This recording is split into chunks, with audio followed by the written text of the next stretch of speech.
36 ধাপ এগিয়ে থাকা বাহরাইনকে 7-0 গোলে উড়িয়ে দিল বাংলাদেশের নারী ফুটবল দল। এটা বাংলাদেশের ইতিহাসে অন্যতম বড় জয় আন্তর্জাতিক পর্যায়ে। ফিফা র্যাঙ্কিং অনুযায়ী বাহরাইনের অবস্থান 38তম আর বাংলাদেশের অবস্থান 119তম।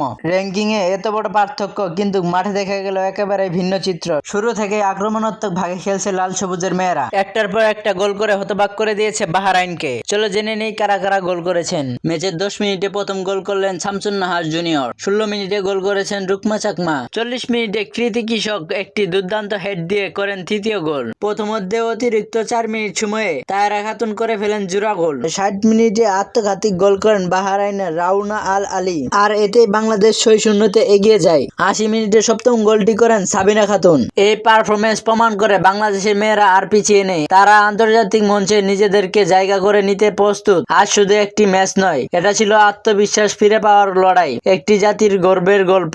এই দলই একদিন আমাদের নিয়ে যাবে এশিয়ার সেরা মঞ্চে। তাদের জন্য আমাদের গর্ব করা উচিত, তাদের পাশে দাঁড়ানো উচিত, কারণ আজকের লড়াই আগামী দিনের ইতিহাস গড়বে। তাদের জন্য দোয়া ও ভালোবাসা রইল।